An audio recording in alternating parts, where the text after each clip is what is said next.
और डिटरमिनेंट का अगला प्रॉपर्टी हम लोग पढ़े थे। पिछले क्लास में दो प्रॉपर्टी पढ़ा दिए थे। तो नेक्स्ट प्रॉपर्टी है, नेक्स्ट प्रॉपर्टी याद रखिएगा, कहता है the value of A determinant, the value of A determinant, the value of a determinant does not changed, determinant का वैल्यू चेंज नहीं होगा when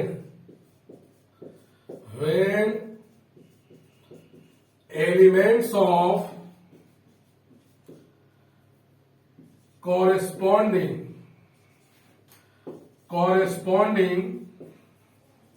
rows are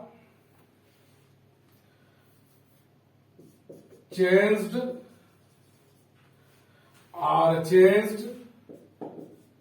into corresponding columns। यानी determinant के अंदर रो के एलिमेंट को कॉलम में बदल देंगे, तीनों रो के एलिमेंट को तीनों कॉलम में, तो डिटरमिनेंट का वैल्यू चेंज नहीं करेगा। लेकिन कैसे? एक वर्ड लगा हुआ है कॉरेस्पॉन्डिंग। एग्जांपल देखिए, जैसे मान लो फर्स्ट रो में एबीसी है, सेकेंड रो में एक्स वाई जेड है और थर्ड रो में पी क्यू आर है।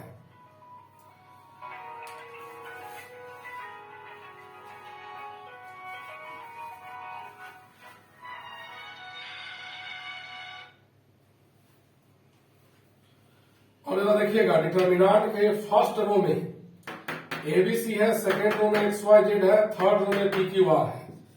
और एक दूसरा डिटरमिनेंट इससे निकालते हैं, तो जो पहला रो में है वो पहला कॉलम में चेंज करेंगे। कॉरेस्पॉन्डिंग वर्ड का मतलब रो और कॉलम का पोजीशन चेंज करने के बाद सेम होना चाहिए।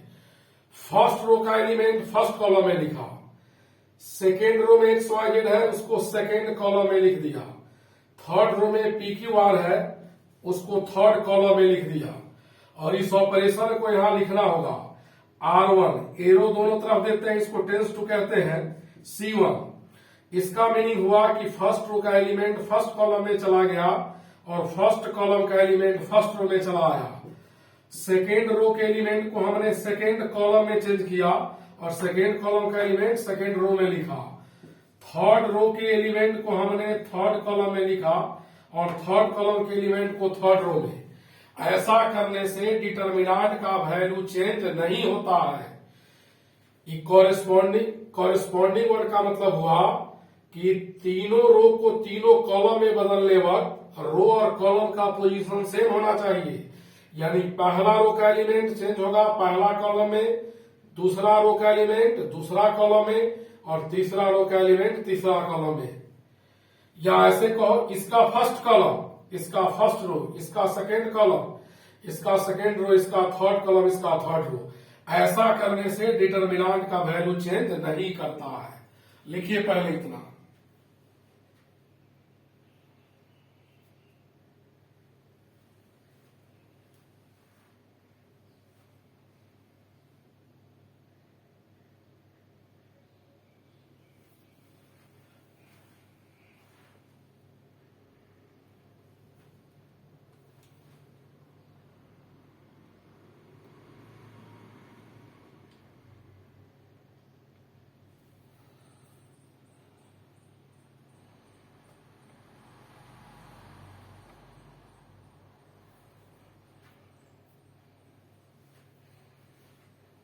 लिख लिए, इस पर एग्जाम्पल देते चलेंगे। डिटरमिनेंट के अंदर तीनों रो को तीनों कॉलम में चेंज कर दो या तीनों कॉलम को तीनों रो में। ऐसा करने से डिटरमिनेंट का वैल्यू चेंज नहीं होता है। एक एग्जाम्पल देखिएगा, कहता है if delta 1 equal 254320234, delta one एक डिटर्मिनांट है 3x3 ऑर्डर का, इसमें रो भी 3 है और कॉलम भी 3 है। एंड डेल्टा टू इक्वल एक डिटर्मिनांट लिया, इसमें जो रो में है वो कॉलम में लिख दो। इसके फर्स्ट रो में 2 5 4 है, तो 2 5 4 को फर्स्ट कॉलम में लिखो। सेकेंड रो 3 2 0, 3 2 0 यहां लिखा, 2 3 4।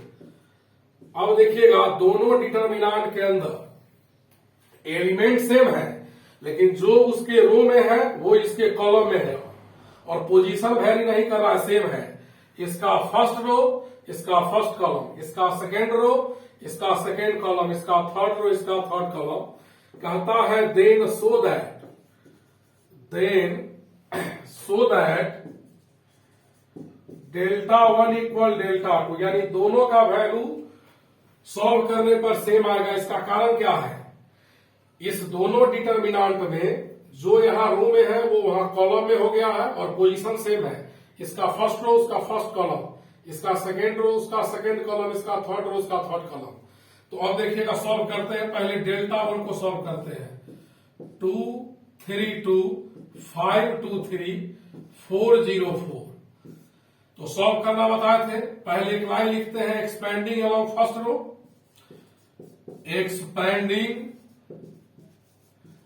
Along first row. तो पहला रो में कौन कौन एलिमेंट है? फर्स्ट रो में एलिमेंट है 2 5 4, और साइन की बात कीजिए फर्स्ट रो में पहले प्लस लीजिएगा, 2 लिखेंगे इनटू डिटर्मिनांट, प्लस के बाद माइनस, 2 के बाद 5 लिखेंगे इनटू डिटर्मिनांट, 5 के बाद 4 लिखेंगे और फिर plus, plus minus plus, first row में साइन स्कीम होता है। अब इस 2 के अंदर क्या लिखेंगे? तो 2 हमारा जिस रो और कॉलम का है इसको क्लोज करेंगे। ये जो 4 एलिमेंट्स बचा 2 0 3 4, इसको लिख देंगे। 5 के अंदर क्या लिखेंगे? तो 5 जिस रो में है उसका एलिमेंट क्लोज करो, और जिस कॉलम में है इसको और इसको हमने क्लोज किया तो क्या बचा? 3 2 0 4, 3 2 0 4। यहां 4 है, 4 फर्स्ट रो में है तो फर्स्ट रो के बाकी एलिमेंट को नहीं लिखेंगे, और थर्ड कॉलम में है 4, फर्स्ट रो थर्ड कॉलम को छोड़ देंगे तो बचेगा 3 2 2 3, 3 2 2 3। अब इसको सॉल्व कर लीजिए। 2 इंटू 4 2 जा 8 minus 0 minus 5, 12 minus 0 plus 4, 9 minus 4, 8 2 जा 16 माइनस 60, 9 में से 4 गया, 5 4 जा 20, ये आपका आ गया 36 माइनस 60 इक्वल टू माइनस 24। नोट करो यहां तक सब लोग। डेल्टा वन का वैल्यू माइनस 24 आया।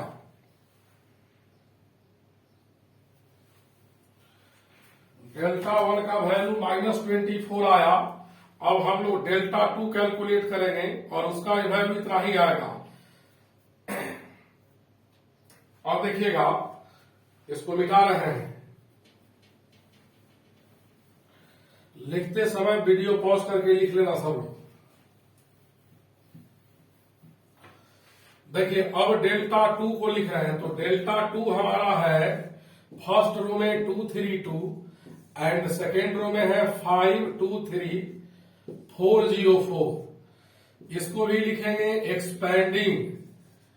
एक्सपैंडिंग एलोंग फर्स्ट रो को R1 भी लिख सकते हो आप। R1 के लॉन्ग एक्सपेंड कर रहे हैं, तो R1 में कौन कौन एलिमेंट है? 2 है, 3 है, 2 है। तो साइन इसकी भी याद करो, प्लस 2 इंटू डिटर्मिनांट, माइनस 3 लिखेंगे, प्लस के बाद माइनस, फिर प्लस, यहां डिटर्मिनांट, यहां 2 है, इस 2 के अंदर, तो इसके नीचे और इस सामने क्लोज करो, 2 0 3 4, यहां 3 है, इस 3 के नीचे और सामने क्लोज करेंगे, 5 4 3 4, 5 4 3 4, यहां 2 है, यहां 2 है, इसको और इसको क्लोज करेंगे, 5 2 4 0, 5 2 4 0। अब देखिएगा प्लस 2, 4 2 जा 8 माइनस 0 माइनस 3, 5 4 जा 20 माइनस 12 प्लस 2 0 माइनस 8, 16 माइनस 20 से 12 गया, 8 बचेगा, 8 3 जा 24, यहां आपका आएगा -16, 16 कैंसिल, -24। डेल्टा 2 का वैल्यू और डेल्टा 1 का वैल्यू सेम आया, -24, दोनों इक्वल हो गया।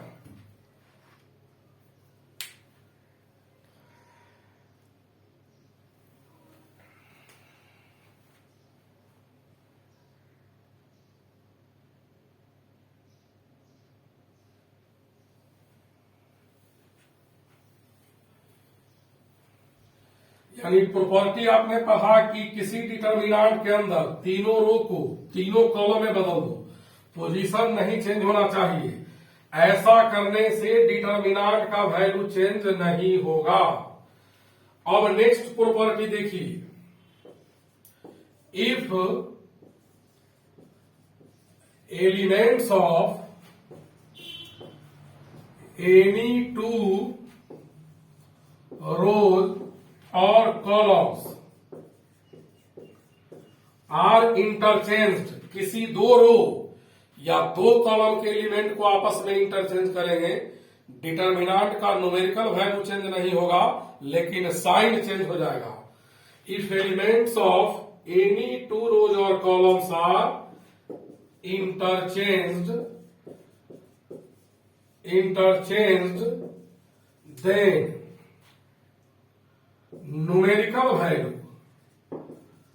numerical value of determinant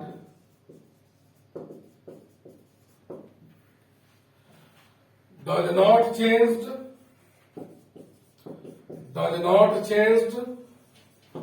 but its sign changed। यानी डिटर्मिनेंट में किसी दो रो या कॉलम को इंटरचेंज करेंगे तो डिटर्मिनेंट का न्यूमेरिकल वैल्यू चेंज नहीं होगा, साइन चेंज हो जाएगा। जैसे इफ डेल्टा 1 इक्वल इतना है,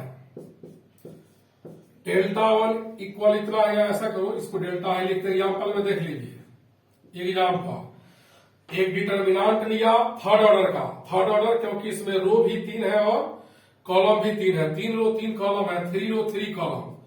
इस डिटर्मिनेंट में हम किसी दो लाइन को इंटरचेंज करते हैं। जब दो लाइन इंटरचेंज होगा तो रो का एलिमेंट रो में और कॉलम का एलिमेंट कॉलम में चेंज होगा। जैसे फर्स्ट रो और सेकेंड रो को इंटरचेंज करते हैं तो उस ऑपरेशन को यहां लिखना होगा। एरो दोनों तरफ है इस लाइन में, इधर R1 है इधर R2। इसका मीनिंग हुआ कि फर्स्ट रो का एलिमेंट सेकेंड रो में लिखने जा रहे हैं और सेकेंड रो का एलिमेंट फर्स्ट रो में। तो फर्स्ट रो में एबीसी है और सेकेंड रो में XYZ है। यहां थर्ड रो का चर्चा नहीं है, यानी थर्ड रो अपने पोजीशन पर होगा। फर्स्ट रो में XYZ आ जाएगा, सेकेंड रो में एबीसी। इसका वैल्यू 100 तो इसका वैल्यू -100, इसका वैल्यू 10 आएगा तो इसका वैल्यू -10। तो बाहर में साइन निगेटिव मल्टीप्लाई कर देंगे ताकि दोनों इक्वल हो जाए। यानी कोई दो लाइन बदलने में डिटर्मिनेंट का वैल्यू इक्वल होगा, साइन क्या होगा, अपोजिट। केवल रो को रो में बदलेंगे नहीं, कोई दो रो या कॉलम। अगला एग्जांपल देखिए, जैसे एक डिटर्मिनेंट लिया ABC XYZ MLN। अब इस डिटर्मिनेंट में हम C1 और C3 को इंटरचेंज कर रहे हैं, यानी फर्स्ट कॉलम का एलिमेंट थर्ड कॉलम में और थर्ड कॉलम का एलिमेंट फर्स्ट कॉलम में। ऐसा करने से डिटर्मिनेंट का न्यूमेरिकल वैल्यू दोनों का सेम होगा, दोनों का साइन अपोजिट आएगा। यहां थर्ड कॉलम में MLN है, उसको लिखा फर्स्ट कॉलम में, और जो फर्स्ट कॉलम में है उसको लिखा थर्ड कॉलम में, सेकेंड अपने जगह। तो साइन बदल दीजिएगा, प्लस है तो माइनस, माइनस है तो प्लस।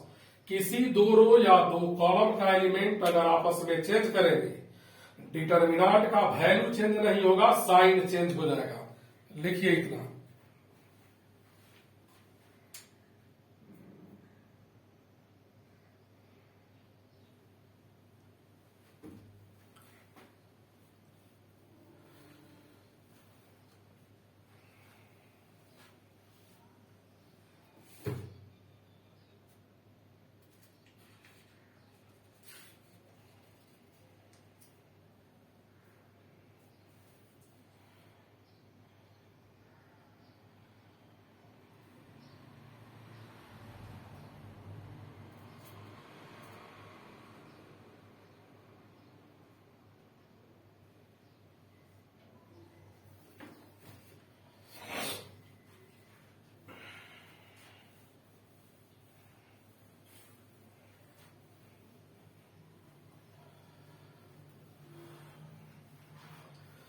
अब देखो स्टेटमेंट नहीं लिख रहे हैं, एग्जाम्पल देकर समझाते चले जाएंगे, जल्दी खत्म हो जाएगा प्रॉपर्टी। और प्रॉपर्टीज के बाद जब एक वीडियो बना देंगे तब आप लोग सवाल बनाना स्टार्ट कीजिएगा। देखिए अगला प्रॉपर्टी है, और प्रॉपर्टी लास्ट में हम पढ़ा दिए थे। अगर किसी डिटरमिनेंट में प्रिंसिपल डायगोनल के ऊपर सारा एलिमेंट जीरो हो, इस लाइन को प्रिंसिपल डायगोनल कहते हैं, एबीसी जिस लाइन में है इसके ऊपर सारा एलिमेंट जीरो हो, या प्रिंसिपल डायगोनल के नीचे सारा एलिमेंट जीरो हो। प्रिंसिपल डायगोनल इस लाइन को कहते हैं। इस डिटरमिनेंट में प्रिंसिपल डायगोनल के नीचे का एलिमेंट जीरो है और इसमें प्रिंसिपल डायगोनल के ऊपर का एलिमेंट जीरो है। या किसी डिटरमिनेंट में प्रिंसिपल डायगोनल के ऊपर भी जीरो हो और प्रिंसिपल डायगोनल के नीचे भी जीरो हो, तो ऐसे डिटरमिनेंट का वैल्यू डायरेक्ट याद रखिएगा, जो प्रिंसिपल डायगोनल में एलिमेंट है उसका प्रोडक्ट, यानी if all elements above the principal diagonal or below the principal diagonal or both above and below the principal diagonal are zero, then value of determinant will be equal to the product of the elements of principal diagonal। ऐसे determinant का answer direct ABC लिखिएगा। इन तीनों का product, इस तीनों में, इस पर एक एग्जांपल देख लो। जैसे एक सवाल है, डेल्टा इज इक्वल टू 254007809। अब इसका वैल्यू क्या होगा, तो इस प्रॉपर्टी से इस पर आएगा, डायरेक्ट 2 इंटू 7 इंटू 9 कर देंगे, लेकिन अभी डायरेक्ट नहीं करेंगे। पहले जिस प्रोसेस से बनाना सीखे वो पहला वीडियो में, उसी के अकॉर्डिंग बनाते हैं। देखिए एक्सपेंडिंग एलोंग R1 का मतलब फर्स्ट रो के लॉन्ग एक्सपेंड कर रहे हैं, तो इस डिटरमिनेंट के फर्स्ट रो में है एलिमेंट्स 254 को 3 जगह लिख दिया, sign scheme plus minus plus into determinant into determinant into determinant. अब 2 के अंदर, तो 2 जिस रो का है इसको कॉलम का, जिस रो जिस कॉलम में है इसको और इसको क्लोज करेंगे तो 7809 5 है, तो 5 जिस रो और कॉलम में है इसको क्लोज करेंगे, इसको क्लोज और इसको क्लोज, 0089 4 है यहाँ, तो 4 के ठीक नीचे और सामने क्लोज करो, क्या बचा 0700। इसका वैल्यू 2 इंटू 9 7 जा 63 minus 0 minus 5, 0 minus 0 plus 4, 0 minus 0, 3 2 जा 6, 6 2 जा 12, माइनस 0 प्लस 0, यानी 126 आंसर आया। और डायरेक्ट प्रिंसिपल डायगोनल के एलिमेंट को मल्टीप्लाई करते 2 इंटू 7 इंटू 9 तो इतना ही आता प्रॉपर्टी से। तो डायगोनल के नीचे जब सब जीरो रहे, डायगोनल के ऊपर सब जीरो हो, या डायगोनल के ऊपर भी जीरो हो नीचे भी जीरो हो, ऐसे डिटरमिनेंट का आंसर जो डायगोनल में एलिमेंट होगा उसका प्रोडक्ट प्रिंसिपल डायगोनल में जो एलिमेंट होगा। नेक्स्ट प्रॉपर्टी देखिए, नेक्स्ट प्रॉपर्टी कहता है अगर किसी डिटरमिनेंट के किसी एक रो या कॉलम में, डिटरमिनेंट के किसी एक रो या कॉलम में, जैसे यह डिटरमिनेंट है, तो इसके फर्स्ट कॉलम के सभी एलिमेंट में ए मल्टीप्लाई है, तो कोई फिक्स्ड नंबर किसी एक रो या एक कॉलम में मल्टीप्लाई हो उसको डिटरमिनेंट के बाहर कॉमन लेकर मल्टीप्लाई कर दीजिएगा। यहां एम हमारा कहां है, पहला कॉलम में मल्टीप्लाई है तीनों एलिमेंट में, तो एम को बाहर कॉमन ले लेंगे और डिटरमिनेंट में मल्टीप्लाई कर देंगे। ऐसा करने से डिटरमिनेंट का वैल्यू चेंज नहीं होगा। किसी एक रो या एक कॉलम में सभी एलिमेंट में कोई कांस्टेंट मल्टीप्लाई हो उसको डिटरमिनेंट के बाहर कॉमन लेकर डिटरमिनेंट में मल्टीप्लाई कर देंगे। इस डिटरमिनेंट का जो सॉल्यूशन होगा एम से मल्टीप्लाई करने के बाद इसके सॉल्यूशन के बराबर होगा। लिखिए पहले यहां तक।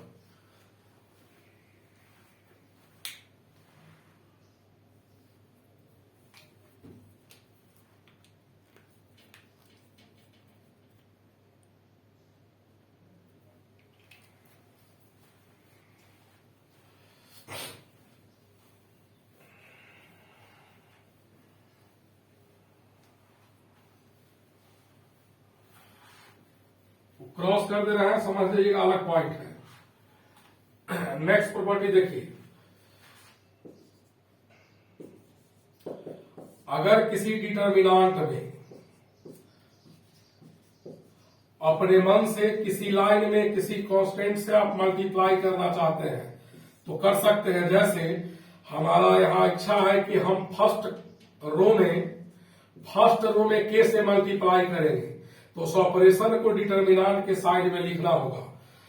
इसका मीनिंग हुआ कि फर्स्ट रो को कितना से मल्टीप्लाई कर रहे हैं, के से, तो यहां के इंटू ए, के इंटू एक्स, के इंटू पी, और किसी रो में जितना से मल्टीप्लाई करोगे उतना से बाहर डिवाइड करना होगा। ऐसा करने से डिटर्मिनांट का वैल्यू सेम होता है। इस पर और प्रॉपर्टी देख लीजिए, डेल्टा इक्वल एबीसी, क्रॉस कर दिया, प्रॉपर्टी बदल गया, याद रखिएगा, X Y Z P Q R. जैसे इस डिटर्मिनांट में हमारा इच्छा है कि फर्स्ट कॉलम को एम से मल्टीप्लाई करें, तो यही ना फर्स्ट कॉलम है, इसमें एम से आप मल्टीप्लाई कर दीजिए, तो बाहर 1/m करना होगा, ताकि फिर एम कॉमन लेंगे तो एम कट जाएगा। सेकेंड कॉलम में मान लो के से मल्टीप्लाई किया, तो यहां के एक्स, के वाई, के जे, यहां के से डिवाइड करेंगे। थर्ड कॉलम में मान लो एल से मल्टीप्लाई किया, तो यही ना थर्ड कॉलम है पी क्यू आर, तो इसमें एल से मल्टीप्लाई किया, तो एल से मल्टीप्लाई करने के बाद यहां एल से डिवाइड करना होगा। यानी किसी रो या कॉलम में जितना से मल्टीप्लाई करेंगे उतना से डिटर्मिनांट को बाहर डिवाइड कर देंगे। अगला प्रॉपर्टी देखिए, अगर किसी डिटर्मिनांट के किसी एक रो या कॉलम का, किसी एक रो या कॉलम का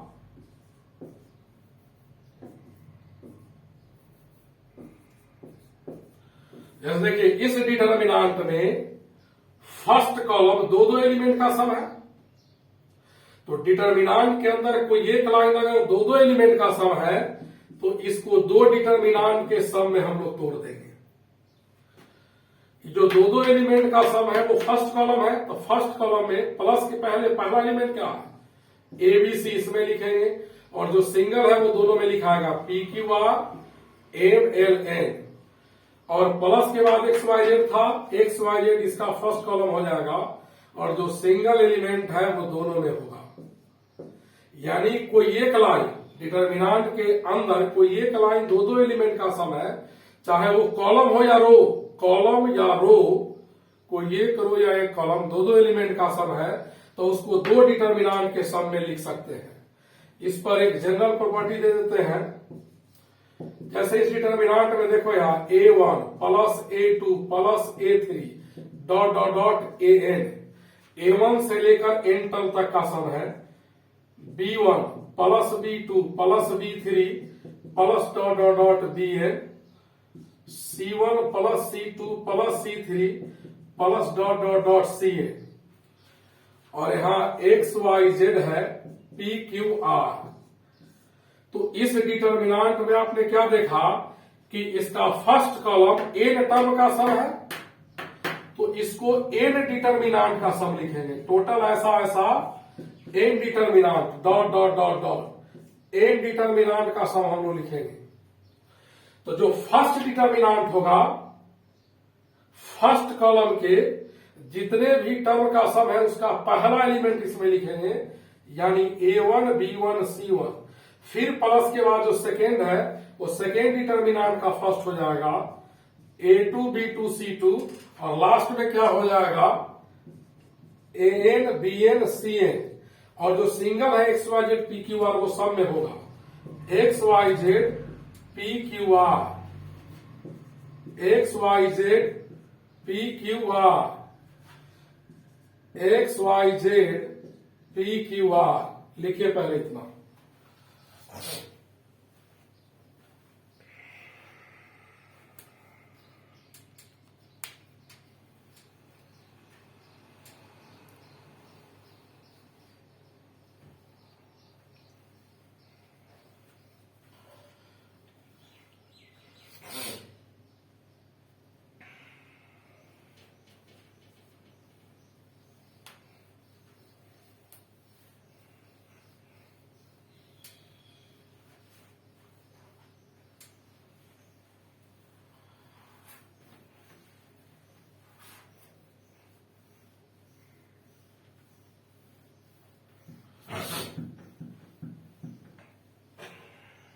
अब देखिए आगे।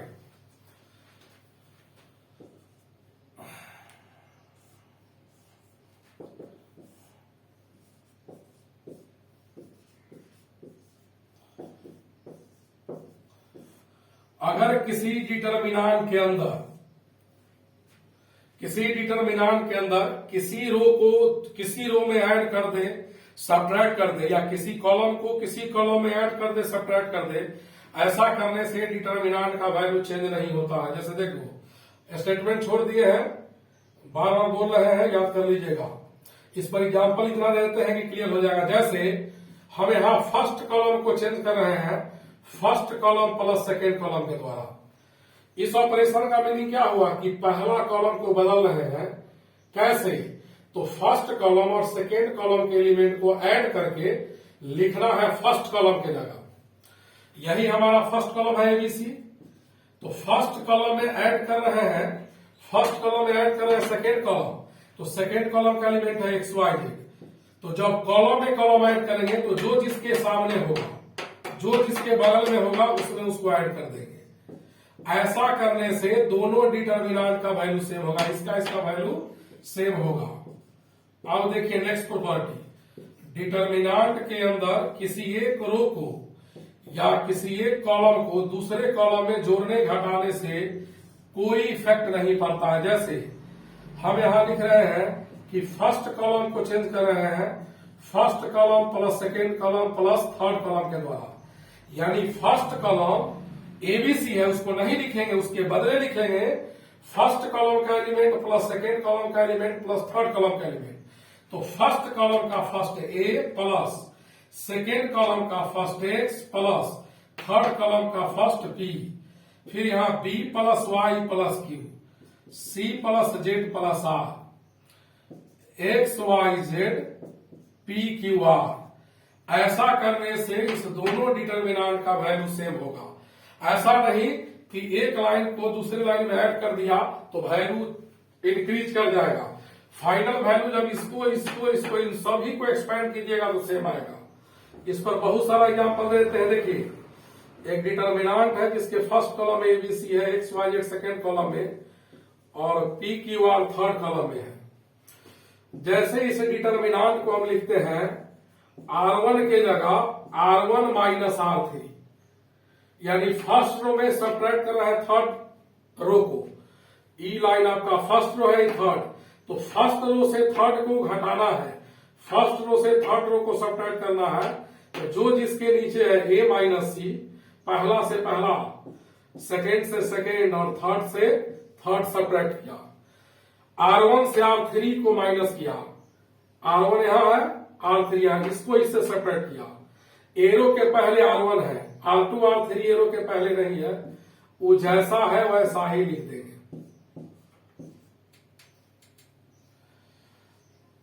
और एग्जाम्पल देखो, किसी रो को किसी रो में ऐड करो, सब्ट्रैक्ट करो, उससे डिटरमिनेंट के नेचर पर कोई इफेक्ट नहीं पड़ता है। ABC X Y Z P Q R. अब जैसे यहां हम लिखते हैं R3 के बदले R3 प्लस R2, यानी थर्ड रो को बदल रहे हैं किस ऑपरेशन के द्वारा, third row plus second row, third row में सेकेंड रो का एलिमेंट ऐड करके लिख देंगे थर्ड रो में। तो थर्ड रो यही ना है, तो C plus B Z plus Y R plus Q. Third row को चेंज किया, बाकी चेंज नहीं हुआ जेब का, तो लिख देंगे AXP। यानी किसी लाइन में किसी रो को किसी रो में ऐड करो, किसी कॉलम को किसी कॉलम में ऐड करो या सब्ट्रैक्ट करो। रो को रो में ऐड सब्ट्रैक्ट करने से, कॉलम को कॉलम में ऐड या सब्ट्रैक्ट करने से डिटर्मिनेंट का वैल्यू चेंज नहीं होता है। लिखिए इतना पहले।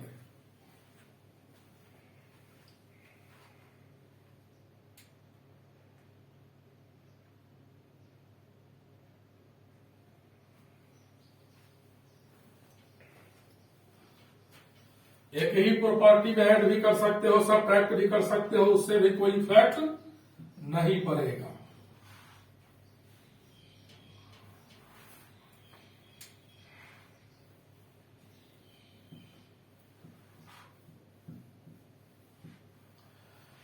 देखिए नेक्स्ट प्रॉपर्टी, उसी का एग्जाम्पल दे रहे हैं। ABC XYZ PQR। जैसे इसमें हम लिखते हैं फर्स्ट कॉलम को first column plus second column minus third column, यानी दो कॉलम ऐड करके थर्ड कॉलम को सब्ट्रैक्ट करो और लिखो कहां, पहला कॉलम में। यानी चेंज कौन हो रहा है, जो एरो के पहले रहे वह लाइन बदल रहा है। C1 फर्स्ट कॉलम, यही आपका फर्स्ट कॉलम है AXP। फर्स्ट कॉलम में सेकेंड कॉलम का एलिमेंट ऐड करना है, ये सेकेंड कॉलम है, और थर्ड कॉलम को सब्ट्रैक्ट करना है CZR। यहां BYQ CZR। इस दोनों डिटर्मिनेंट का वैल्यू सेम होगा। यानी ठेठ हिंदी में समझो, किसी रो में किसी रो को ऐड करो, कॉलम में कॉलम को ऐड करो, सब्ट्रैक्ट करो, उससे कोई इफेक्ट नहीं होगा। अब देखिए इसमें क्या कर रहे हैं, इसमें हमने किया C1 के जगह लिखा C1 plus C3। First column है ABC, फर्स्ट कॉलम में, थर्ड कॉलम में क्या है PQR, इसको इसमें ऐड कर दो PQR। और एक ऑपरेशन और किया, सेकेंड कॉलम में थर्ड कॉलम ऐड किया, सेकेंड कॉलम में थर्ड कॉलम ऐड करके लिखा था सेकेंड कॉलम में C2 का मतलब C2 के कॉरेस्पॉन्डिंग एलिमेंट में C3 के कॉरेस्पॉन्डिंग एलिमेंट को जोड़ेंगे। यह लाइन C2 है, C3, तो सेम पोजीशन का एलिमेंट ऐड और सब्ट्रैक्ट होता है। तो X में क्या ऐड होगा P, Y में Q, Z में R, PQR। ऐसा करने से डिटर्मिनेंट का वैल्यू चेंज नहीं होता है। नेक्स्ट प्रॉपर्टी देखिएगा, इतना प्रॉपर्टी हम लोग पढ़ते का है, यह पढ़ते हैं जनरली किसी एक लाइन में दो जीरो लाने के लिए।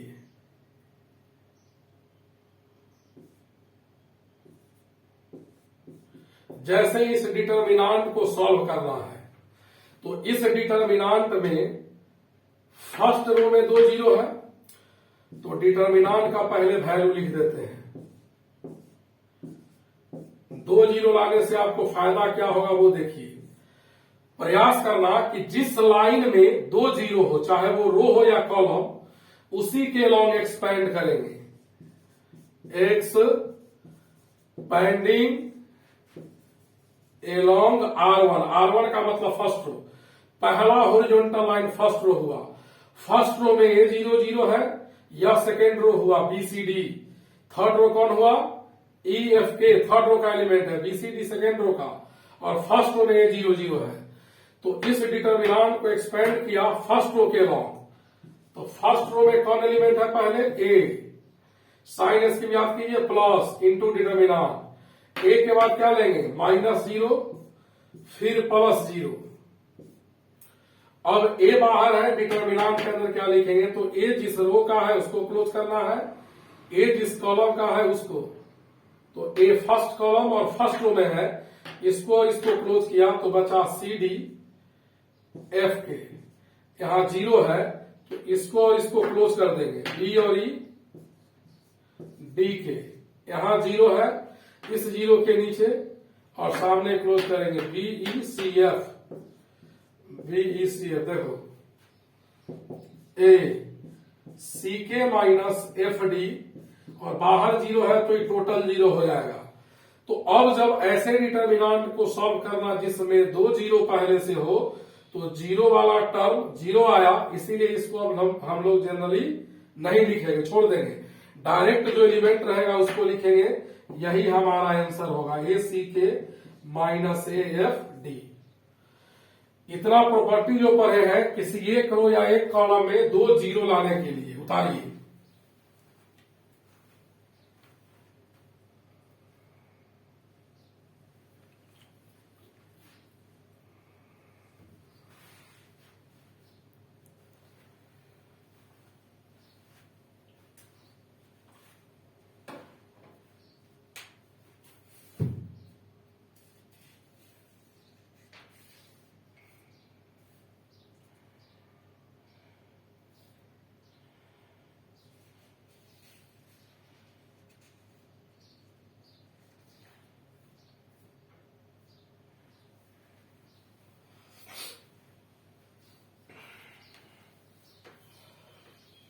अभी डिटर्मिनेंट में बहुत सारा प्रॉपर्टीज बाकी है, तो जैसे जैसे जरूरत होगा वैसे वैसे लिखते चलेंगे।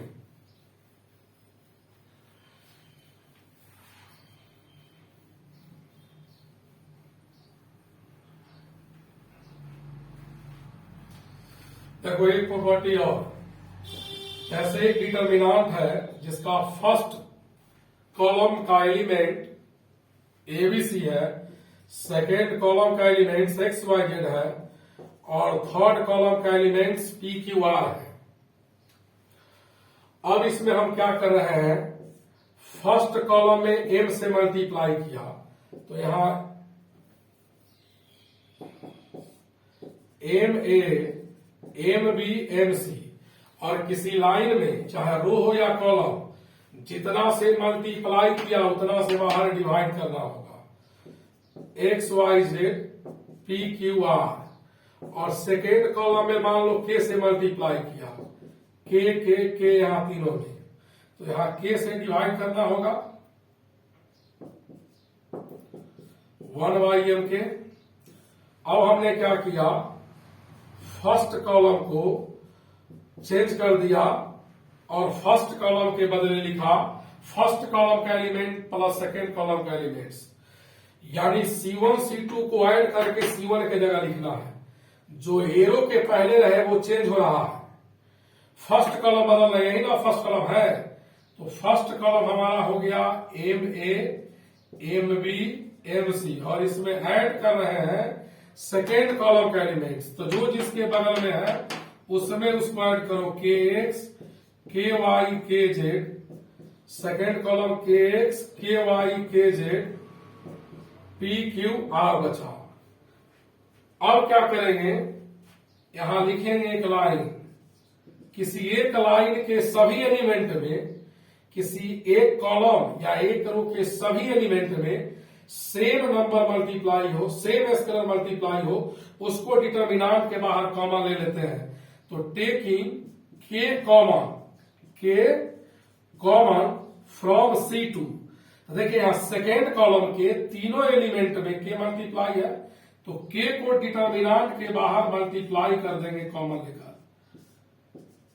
M A plus K X M B plus K Y M C plus K Z X Y Z P Q R, और यहां के कॉमन लेंगे तो के से के कटेगा।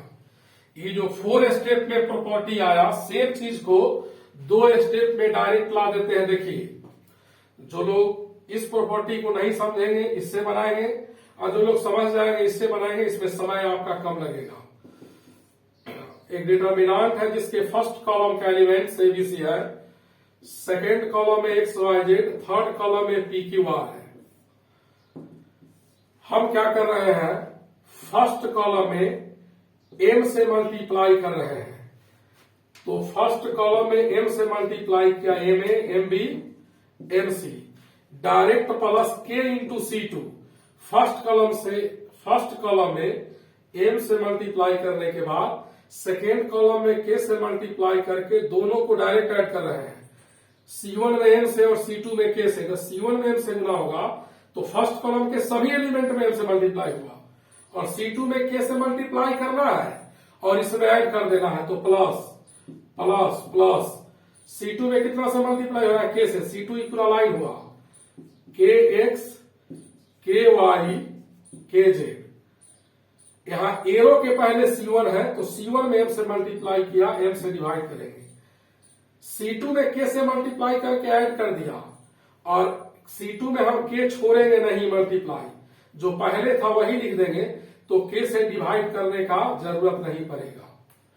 अब देखो इसका फर्स्ट और यहाँ का फर्स्ट दोनों इक्वल है, तो लास्ट और लास्ट देखिए केवल 1/m है k कटने के बाद, इसके अंदर का और इसके अंदर का एलिमेंट देखो सेम है, तो इस स्टेप को उठाएंगे आप तो 2 स्टेप आपका बचेगा।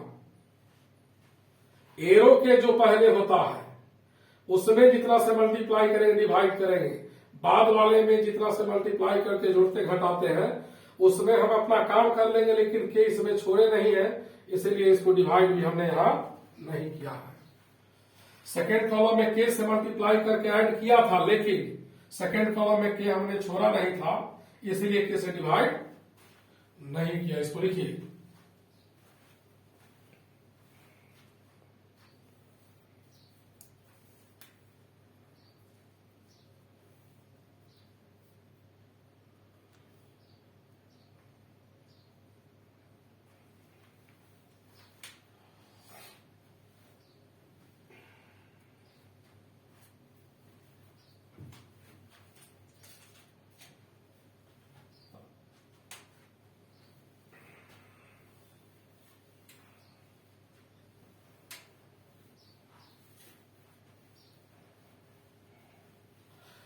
देखो बोर्ड लेवल तक इतना ही प्रॉपर्टी है, लेकिन मेंस वगैरह में और भी एक्स्ट्रा प्रॉपर्टी पढ़ना होगा, तो पहले बोर्ड लेवल का सवाल कर देते हैं।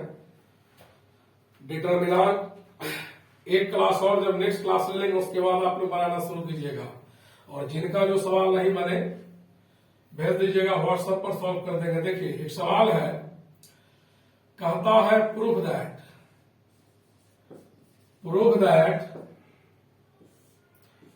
a minus B B minus C minus A first row में है, B minus C minus A minus B, A minus B minus C minus A का वैल्यू 0। इस डिटरमिनेंट का वैल्यू 0 लाना है। तो देखिएगा LHS लेकर चल रहे हैं, फर्स्ट रो का एलिमेंट लिख लिया a minus B minus C minus A, second row में है B minus C minus A minus B, A minus B minus C minus A third row में। इस डिटरमिनेंट के अंदर गौर से देखो, जो एलिमेंट पहला रो में है वही पहला कॉलम में, जो सेकेंड रो में है वो सेकेंड कॉलम में, जो थर्ड रो में है वो थर्ड कॉलम में। ऐसा जब भी रहे तो तीनों रो या तीनों कॉलम को आपस में ऐड कर देना, सवाल जल्दी बनेगा। जो एलिमेंट फर्स्ट रो में है वही फर्स्ट कॉलम, जो सेकेंड रो में है वही सेकेंड कॉलम, जो थर्ड रो में है वही थर्ड कॉलम। ऐसा रहे तो तीनों रो या तीनों कॉलम, तीनों रो को आपस में ऐड करो या तीनों कॉलम को, तो हम फर्स्ट कॉलम के जगह लिखते हैं first column plus second column. तो फर्स्ट कॉलम का एलिमेंट पहले हम लोग लिख देंगे, फर्स्ट कॉलम का element A minus B minus C minus A plus plus plus, first column में C2 को ऐड कर रहे हैं, फर्स्ट कॉलम में सेकेंड कॉलम को ऐड कर रहे हैं, यही लाइन सेकेंड कॉलम है, इसको इसमें ऐड करना है, बी माइनस सी माइनस ए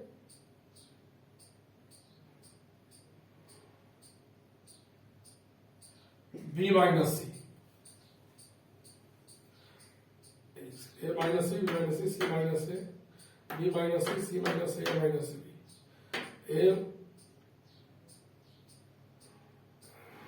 एक सेकेंड, यहां थोड़ा मिस्टेक हो गया, यहां मिस्टेक हो गया था। A minus B minus C minus A B minus C minus A minus B, यहां होगा C minus A minus B minus C. इसका वैल्यू 0। LHS में देखिए जो एलिमेंट पहला कॉलम है B minus C minus A, B minus C minus A minus B, C minus A minus B minus सी। जो element first row में है वही फर्स्ट कॉलम है, जो second row second column, third row third column. ऐसा रहे तो तीनों लाइन को आपस में जोड़ देना, चाहे वो तीनों कॉलम हो या तीनों रो।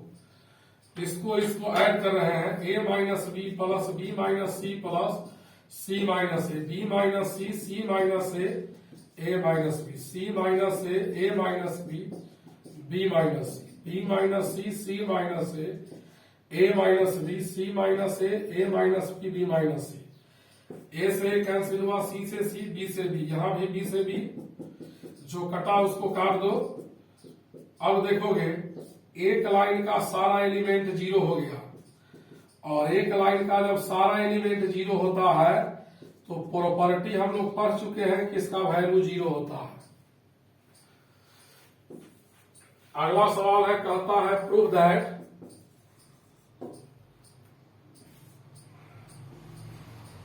To three five 4 6 10 100 minus 250 is equal to zero. इस डिटर्मिनांट का वैल्यू जीरो लाना है। एलएचएस लेकर चल रहे हैं। 2 3 5 4 6 10 100 माइनस 250। अब इसमें क्या कर रहे हैं, हम फर्स्ट रो में 2 से मल्टीप्लाई कर दे रहे हैं। तो फर्स्ट रो में 2 से मल्टीप्लाई करेंगे तो 2 2 जा 4, 2 3 जा 6, 2 5 जा 10, 4 6 10 100 माइनस 250। फर्स्ट रो में 2 से मल्टीप्लाई किया तो 2 से डिवाइड करेंगे। अब इस डिटर्मिनांट के अंदर फर्स्ट रो और सेकेंड रो का एलिमेंट सेम है, और कोई दो लाइन का एलिमेंट अगर इक्वल हो तो प्रॉपर्टी कहता है उसका वैल्यू जीरो होगा। तो आंसर जीरो है, उतारो।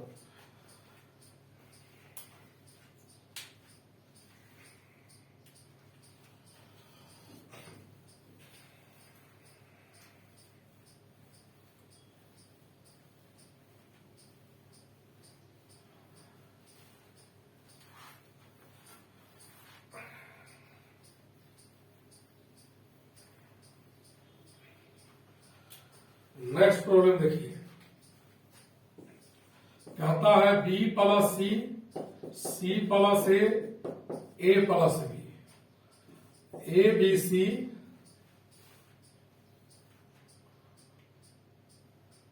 Four four four is equal to zero show करने के लिए। तो एलएचएस में जो डिटर्मिनांट है उसको लिखते हैं B plus C plus A plus B. Second column में एबीसी है और थर्ड कॉलम में 4 4 4। तो इस डिटर्मिनांट में हम फर्स्ट कॉलम को चेंज कर रहे हैं first column plus second column के द्वारा, यानी सेकेंड कॉलम के एलिमेंट को फर्स्ट कॉलम में ऐड करेंगे और लिखेंगे कहा फर्स्ट कॉलम में। किसी कॉलम में किसी कॉलम को ऐड करने से डिटर्मिनांट का वैल्यू चेंज नहीं होता है। तो यहाँ बी प्लस ए होगा, सी plus A plus B, A plus B plus सी होगा, ए 4 4 4। अब फर्स्ट कॉलम में ए प्लस सी है, इसको कॉमन ले लेंगे और यहां से 4 कॉमन लेंगे। तो फर्स्ट कॉलम से ए प्लस बी प्लस सी कॉमन लिया और सेकेंड कॉलम से 4 कॉमन लिया। तो फर्स्ट कॉलम से ए प्लस बी प्लस सी कॉमन लेंगे तो यहां 1 1 बचेगा। यहां एबीसी था, यहां एबीसी है, यहां भी क्या बचेगा 1 1। देखिए फर्स्ट कॉलम में ए प्लस सी था, थर्ड कॉलम में 4 था, यहां से 4 कॉमन लिया, यहां से ए जो बी जो सी, ए प्लस सी कॉमन लिया। तो अब दो कॉलम का एलिमेंट सेम हो गया और दो लाइन का एलिमेंट सेम, तो डिटर्मिनांट का वैल्यू जीरो होता है। किसी दो लाइन का एलिमेंट इक्वल तो डिटर्मिनांट का वैल्यू क्या होता है, जीरो होता है। इसको लिखिए,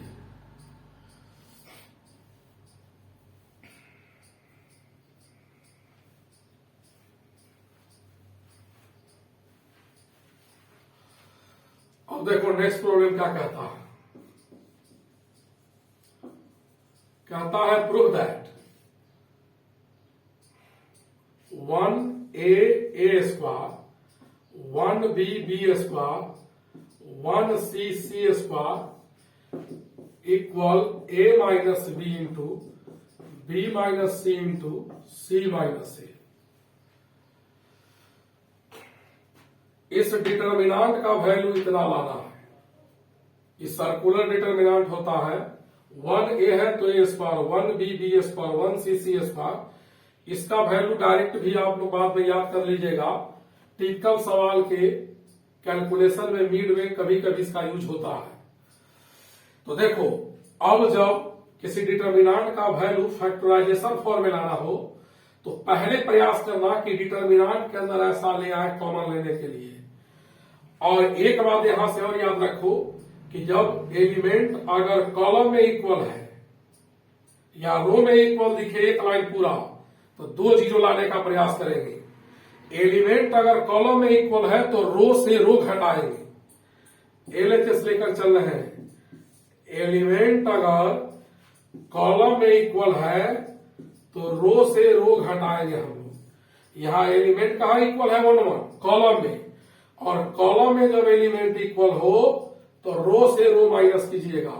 R1 के जगह लिखा R1 माइनस R2, यानी फर्स्ट रो से सेकेंड रो सेपरेट कर रहे हैं। 1 minus 1 0, a minus b, a square minus b square. अब सेकेंड रो से थर्ड रो को सेपरेट किया। ये सेकेंड रो है, थर्ड रो, इससे ही माइनस करेंगे। 1 minus 1 0, b minus c, b square minus c square, 1c c square. अगर element determinant के अंदर कॉलम में इक्वल हो तो रो से रो माइनस करेंगे, कॉलम में इक्वल हो तो रो से रो माइनस करेंगे। ऐसा करते हैं 2 जीरो लाने के लिए। अगर रो में इक्वल है तो कॉलम से कॉलम माइनस करेंगे, और कॉलम में इक्वल है तो रो से रो माइनस करेंगे।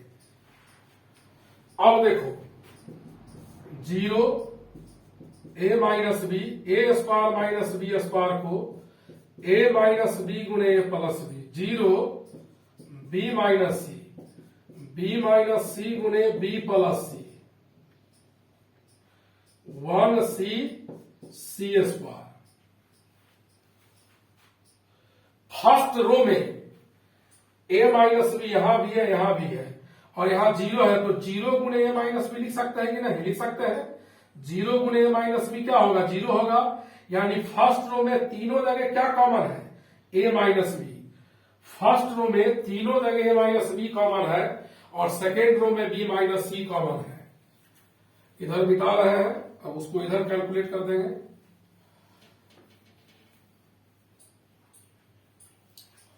देखिए, तो वहां लिखेंगे हम लोग taking a minus b and b minus c common from R1 and R2, first row and second row respectively. तो डिटर्मिनांट के बाहर a माइनस b कॉमन लिया फर्स्ट रो से। कुछ लोग कहेगा a minus b first row में 2 ही जगह है, 0 में भी a माइनस b है, 0 इंटू a माइनस b 0 होगा, तो a minus b first row में भी कॉमन है, और b minus c second row में, a minus b into b minus c। तो यहां 0 1 a plus b, 0 1 b plus c, 1c c square आया। अब जिसमें 2 जीरो है उसके एलोंग एक्सपैंड करेंगे। एक्सपैंडिंग एलोंग फर्स्ट कॉलम, तो फर्स्ट कॉलम के एलोंग एक्सपैंड कर रहे हैं, इनटू, इससे डिटर्मिनांट में इनटू होगा। तो फर्स्ट कॉलम में 2 जीरो है, 0 नहीं लिखेंगे, चूंकि 0 लेंगे पर 0 की वैल्यू आएगा, 0 छोड़ेंगे, 0 छोड़ेंगे, डायरेक्ट 1 लिखेंगे। साइन इसकी बात कीजिए, प्लस माइनस प्लस, और 1 लिखा, तो इस 1 को लिखा है, यह जिस कॉलम में है और जिस रो में है, इस लाइन और इस लाइन को क्लोज करेंगे, क्या बचेगा? 1 1 a plus b b plus c, 1 1 a plus b b plus c, यहाँ a minus b b minus c b plus c minus a minus b, a minus b b minus c C minus A. उतारिए पहले इसको,